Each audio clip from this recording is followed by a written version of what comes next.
Assalamualaikum warahmatullahi wabarakatuh. Kami dari kelompok 3 akan menjelaskan tentang fraud ditinjau dari etika bisnis oleh mega kasus korupsi pada PT Jiwasraya. Saya, Khalila Salsabila, akan menjelaskan apa itu etika bisnis. Etika bisnis adalah cara untuk melakukan kegiatan bisnis yang mencakup seluruh aspek yang berkaitan dengan individu, perusahaan, dan masyarakat.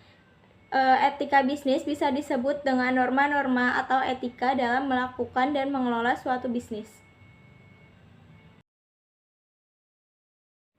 2. Apa itu fraud? Fraud adalah tindakan kecurangan yang dilakukan oleh seseorang untuk menguntungkan diri sendiri atau pihak lain. Secara umum, fraud adalah tindakan melawan hukum yang dilakukan oleh orang di luar atau di dalam suatu organisasi. Saya Faisal Tabrani akan menjelaskan mengenai 3 teori fraud. Yang pertama itu fraud triangle theory. Menurut teori ini, fraud dipicu oleh 3 hal, yaitu pressure, opportunity, dan yang terakhir rationalization. Pressure adalah tekanan. Ketika seseorang melakukan fraud akibat adanya tekanan baik dari dalam pribadi seseorang tersebut atau dari luar. Yang kedua, opportunity atau kesempatan adalah ketika seorang melakukan fraud akibat adanya kesempatan. Semisalnya, lemahnya pengendalian internal dalam perusahaan, serta kurangnya pengawasan. Yang terakhir, rationalization, yaitu melakukan pembenaran dalam melakukan kecurangan dengan tidak mengindahkan nilai-nilai etika. Yang kedua, teori fraud diamond.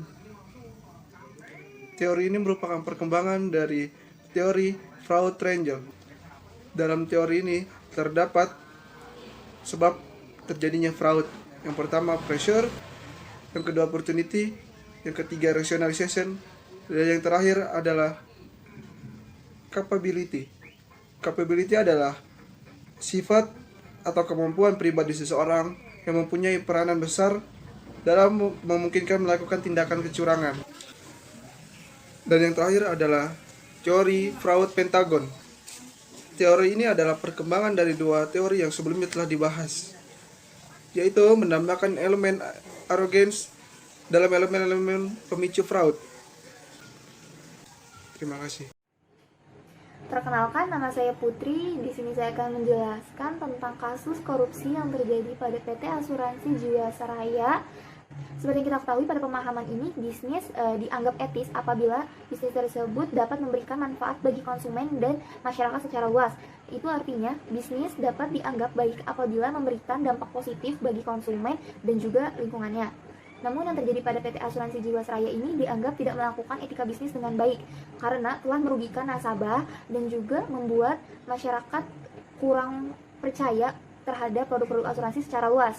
Hal ini disebabkan karena manajemen asuransi Jiwasraya ini telah membuat produk asuransi yang hanya memberikan manfaat semu dan juga tidak berhati-hati dalam mengambil keputusan investasi. Yang selanjutnya akan saya bahas masih tentang kasus korupsi PT Asuransi Jiwasraya, namun secara epistemologi. PT Asuransi Jiwasraya ini salah satu badan usaha milik negara, di mana perusahaan ini dipegang langsung oleh pemerintah. Pemerintah sendiri sebagai pemegang perusahaan tentu saja menuntut perusahaan untuk memiliki kinerja yang baik dengan menunjukkan adanya keuntungan yang dibukukan oleh perusahaan. Namun pada kenyataannya sejak tahun 2002, kinerja keuangan PT Asuransi Jiwasraya ini mengalami kerugian, terjadinya manipulasi laporan keuangan sehingga penilaian dari BPK yang keliru serta adanya dugaan publik terhadap pengawasan OJK yang tidak optimal. Saya Santi Asih akan menjelaskan tentang pelanggaran etika bisnis pada kasus korupsi PT Asuransi Jiwasraya. Terjadi pada kasus gagal bayar PT Asuransi Jiwasraya, di mana bermula pada saat PT Asuransi Jiwasraya meluncurkan produk baru bernama JS Saving Plan. JS Saving Plan adalah produk dari PT Asuransi Jiwasraya yang menawarkan keuntungan imbal hasil yang cukup tinggi, sehingga banyak nasabah yang tertarik untuk membeli produk tersebut. Setelah dana terkumpul, pihak Dewan Direksi dan pihak manajemen investasi memutuskan untuk menginvestasikan dana tersebut dengan harapan mendapatkan keuntungan yang bisa digunakan untuk membayar dana pada para nasabah. Namun pada kenyataannya, pihak manajemen investasi melakukan kesalahan dengan menempatkan dana dari produk JS Saving Plan pada saham-saham yang memiliki volatility yang cukup tinggi. Sehingga imbas dari tindakan tersebut adalah perusahaan mengalami kerugian dikarenakan harga saham yang dinilai akan naik pada kenyataannya malah turun secara drastis. Selanjutnya saya, Yuniarwati, akan menjelaskan beberapa pelanggaran etika bisnis yang dapat diuraikan sebagai berikut.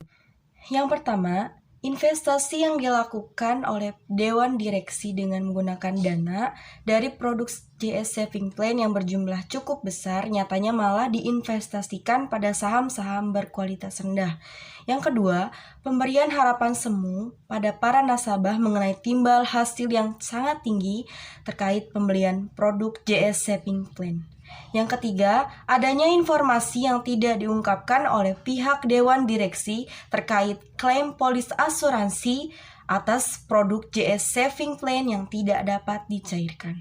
Kesimpulannya adalah, dalam dunia bisnis, sangat diperlukannya etika bisnis karena etika dalam bisnis memiliki peranan penting karena dapat membentuk nilai, norma, serta perilaku karyawan dan pimpinan guna membangun hubungan adil dan sehat dengan mitra kerja, pemegang saham, ataupun masyarakat.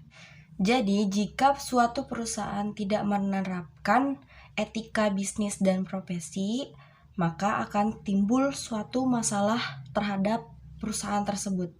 Contohnya, masalah korupsi. Karena korupsi itu timbul akibat karyawan tidak mematuhi kode etik ataupun peraturan yang sudah ditetapkan oleh perusahaan. Sekian dari kelompok 3, kurang lebihnya mohon maaf. Wassalamualaikum warahmatullahi wabarakatuh.